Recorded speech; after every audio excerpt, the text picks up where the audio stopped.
Bonjour, je m'appelle Jean-Philippe Rubin, je suis avocat international, journaliste de solutions, ancien diplômé de Sciences Po et de Dauphine.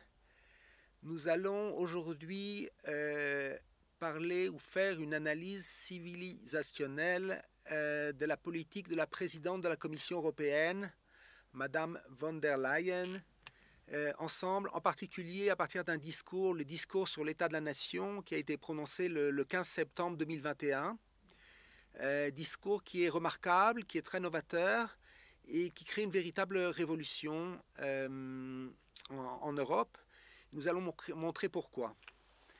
Le discours sur l'état de la nation est un discours qui est fait pour en fait préciser les actions de la Commission européenne pour l'année à venir.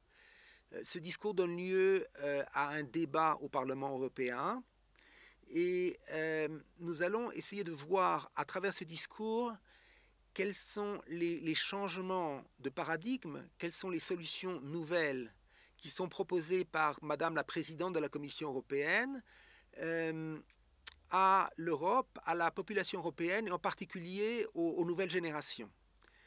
Ce discours est remarquable tout d'abord par son titre qui nous éclaire sur le sujet des actions de la Commission européenne pour l'année 2021-2022. Le titre est « Renforcer l'âme de notre Union ». C'est un titre qui est très intéressant et nous allons voir au cours du discours un motif qui revient de manière constante, qui est de rechercher une nouvelle dimension dans notre politique ou dans notre culture européenne qui parle véritablement aux nouvelles générations. Et cette trame se retrouve dès le début du discours jusqu'à la fin du discours et nous allons l'analyser ensemble. C'est quelque chose de tout à fait remarquable. La présidente de la Commission européenne déclare par exemple, lorsqu'elle regarde l'année écoulée, elle voit que l'état de l'Union européenne aujourd'hui dévoile une âme forte dans tout ce que l'Europe fait. Il est intéressant de constater qu'il est fait à nouveau référence à l'âme. L'âme, c'est quelque chose de spirituel. C'est un élément qui ne prend pas en compte une structure, disons, géopolitique, un système politique, ou un système militaire, un système économique. C'est quelque chose qui est plus profond. C'est un niveau d'analyse qui n'invalide pas la manière de penser aujourd'hui en matière de gouvernance, mais qui recherche les principes fondamentaux. Et nous voyons que l'âme forte est la condition de notre réussite. La présidente de la Commission européenne cite une parole de Robert Schuman sur la volonté de renforcer l'âme de l'Europe, notre idéal et notre volonté politique. C'est-à-dire, nous voyons à travers ces trois éléments qu'il y a une approche ontologique, une approche essentielle, une approche profonde sur les éléments de la réussite, sur le renforcement du message, un message qui est chargé de sens, qui est chargé de conscience, non pas seulement l'utilisation d'outils de gouvernance, mais la recherche de valeurs profondes. En disant l'âme, nous faisons référence à la spiritualité et nous ne devons pas avoir peur de ce terme-là. Nous connaissons l'histoire de l'Europe, nous connaissons les phénomènes de guerre de religion qui ont donné naissance à la Révolution française. Nous savons qu'il y a eu en quelque sorte une réaction contre certaines dérives. Nous comprenons également qu'il y a eu éventuellement certains malentendus dans la lecture de l'histoire. Ce sont des questions qui vont probablement être traitées par les historiens, qui ont été réunis par Monsieur le Président de la République française, Monsieur Emmanuel Macron, lors des débats historiques qui vont se dérouler à l'occasion de la présidence française de l'Europe au cours de la première partie de l'année 2022. Maintenant, nous n'aborderons pas les éléments historiques, mais simplement, nous devons essayer par la recherche de vérité, d'accepter certains changement de paradigme, certaines solutions nouvelles au niveau ontologique, au niveau essentiel, sur notre identité, sur notre culture. Par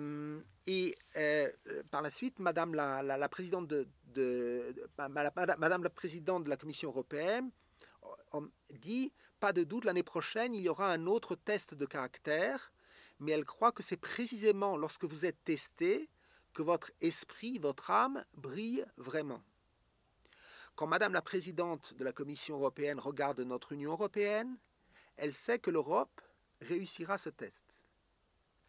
Également, nous avons aujourd'hui, à l'occasion de ce discours, un autre langage. Un langage qui est beaucoup plus profond, un langage qui recherche le sens, la conscience, qui parle de test de caractère. Nous voyons qu'il y a une réussite qui est une réussite un petit peu externe, qui est par exemple la réussite économique, la réussite politique, la réussite culturelle, le succès d'une pièce de théâtre, d'un nouveau roman, d'un film. Mais il y a une réussite qui est la réussite de l'amélioration de nos caractères. Par exemple, si quelqu'un est coléreux, il sait qu'en raison de sa colère, parfois il ne va pas décider de manière rationnelle. Ou bien il va prendre certaines décisions impulsives et détruire ce qu'il a construit, porter atteinte à certaines relations, qui ont été construites de manière admirable, et à cause d'une crise de colère, il va détruire une sorte d'édifice qui a été construit avec peine pendant plusieurs années. Donc nous voyons que la colère est un trait de caractère qu'il faut corriger. Et donc, lorsque Madame la présidente de la Commission parle de tests de caractère, elle nous invite à améliorer nos traits de caractère. C'est un travail qui est un travail parfois personnel, c'est un travail qui est très profond. C'est une invitation à une nouvelle lecture, c'est une forme de challenge civilisationnel. C'est une invitation à nous améliorer, à nous corriger de manière profonde, de manière fondamentale, de manière essentielle. Et nous comprenons également que la vie comprend des tests de caractère. C'est-à-dire que parfois nous visons un certain confort, et aussi un confort qui n'est pas seulement matériel, mais également intellectuel, une sorte de tranquillité d'esprit, une sorte où les choses vont d'elles-mêmes, sans problème, sans difficulté. Et les paroles de Madame la présidente de la Commission européenne nous invitent à regarder la vie de manière un petit peu différente. Il y a dans la vie des épreuves, des tribulations, des obstacles qu'il faut surmonter par un travail sur soi-même. Nous sommes en quelque sorte testés. Et lorsque nous réussissons ce test, eh bien notre âme, notre esprit brille. Nous voyons que ce test, l'origine de ce test, la racine de ce test est une racine spirituelle, probablement une racine qui est universelle. Madame la présidente ne fait pas référence à telle religion ou tel système de pensée, mais emploie des termes qui sont généraux, qui sont justes, qui sont authentiques, pour nous inviter à regarder la vie de manière peut-être plus mature lorsque nous avons des obstacles et que nous voulons les surmonter. Peut-être que ces obstacles nous invitent à corriger nos traits de caractère.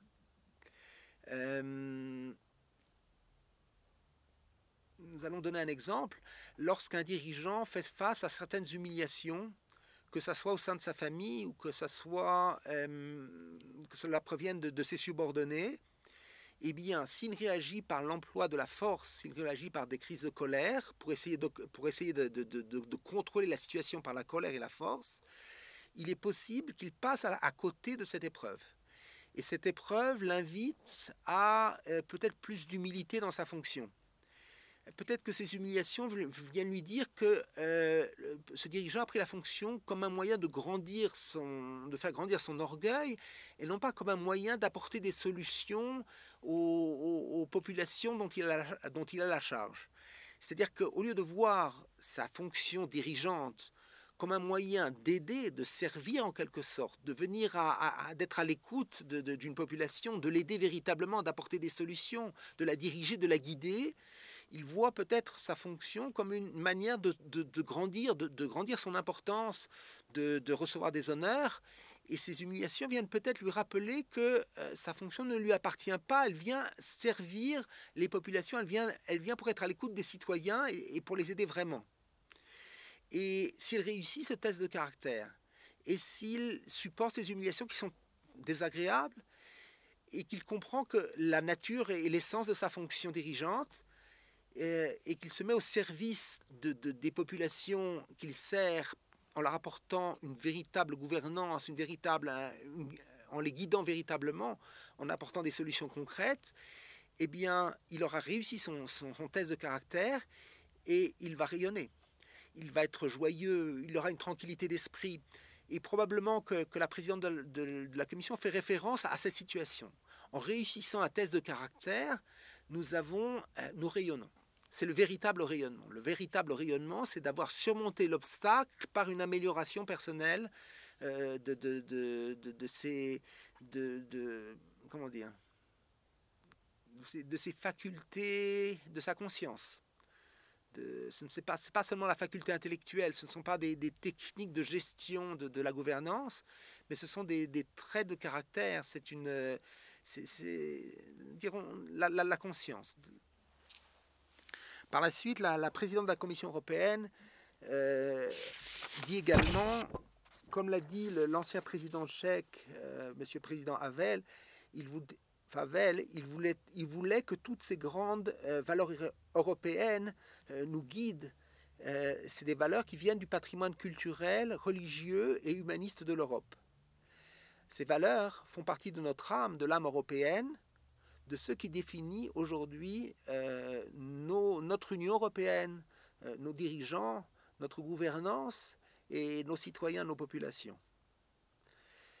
Et donc, en reconnaissant ce patrimoine, tous les aspects de ce patrimoine, en reconnaissant l'importance de l'humanisme, l'importance de la culture, mais également l'importance de la conscience, l'importance du religieux, c'est-à-dire que le spirituel n'est pas un tabou. Le spirituel, c'est de dire que nous sommes rattachés à un créateur qui attend de nous une amélioration de nos traits de caractère, qui veut pour chacun d'entre nous une trajectoire, une fonction particulière dans laquelle nous devons aider les autres, dans laquelle notre réussite ne dépend pas seulement de critères politiques, de critères économiques, mais également d'amélioration de nos traits de caractère, de renforcement du bien par rapport au mal, d'une consolidation de notre conscience. Et ces valeurs sont des valeurs européennes. Ces valeurs sont notre âme, sont notre esprit. C'est la racine, c'est le fondement, c'est l'essence de notre identité européenne. Par la suite, la présidente de la Commission européenne nous explique que cette période qui a été difficile, cette période de la dernière année, des 2 dernières années, était une période d'introspection, une période d'examen de conscience, à la fois pour certains au niveau personnel, au niveau familial, mais pour d'autres également au niveau de nos valeurs. Et faire ce travail d'introspection, d'examen de conscience, prendre quelques minutes chaque jour pour regarder notre dernière journée, voir si nous avons fait le bien, si nous avons utilisé tous les éléments qui sont à notre disposition pour améliorer la vie, notre propre vie, la vie de nos familles, de nos communautés, de nos sociétés, voir si nous avons réussi à faire le bien et à amener les autres personnes à faire le bien, voir si parfois nous avons commis certaines maladresses que nous devons corriger. Ce travail d'introspection, ce travail ce regard sur nous-mêmes, cette méditation que nous faisons seuls chaque jour, cet examen nous permet de nous améliorer, nous permet de rentrer au fond des choses, de construire véritablement notre identité personnelle, mais également notre identité collective. Nous allons peut-être citer un exemple d'un homme politique extraordinaire qui a été qualifié par le président des États-Unis, M. John Kennedy, du plus grand chef d'État ou du plus grand chef d'État du siècle précédent,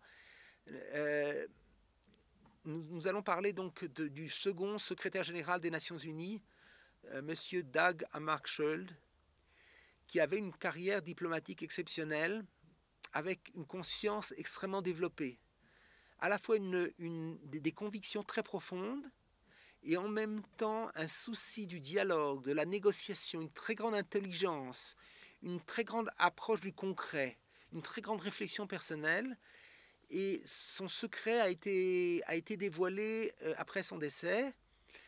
Le secret était dévoilé dans le fait qu'il a fait une réflexion quotidienne personnelle de l'âge de 21 ans jusqu'à son décès à l'âge de 50 ans, 55 ans.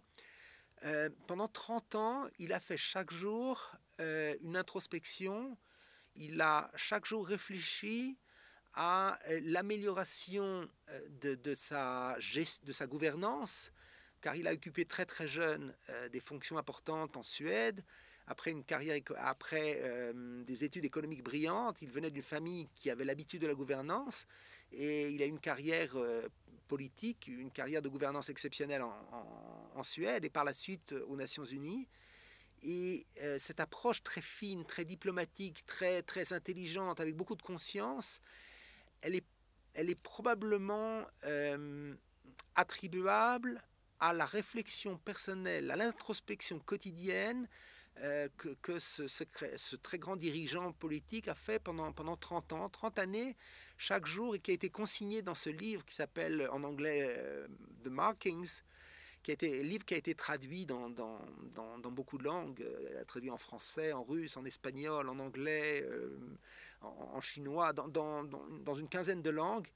Un livre qui a eu beaucoup de succès, qui montre la valeur de l'introspection, qui donne un sens au message de Madame la Présidente de la Commission européenne, qui montre une application pratique des valeurs qui ont été développées dans le discours de la Présidente de la Commission, Madame von der Leyen. Et tout le message qui figure dans ce discours, qui se termine par une invitation à renforcer l'âme de l'Europe, et qui explique que parfois il est difficile de trouver les mots justes parce que c'est à l'origine une sorte de sentiment, c'est une conviction profonde.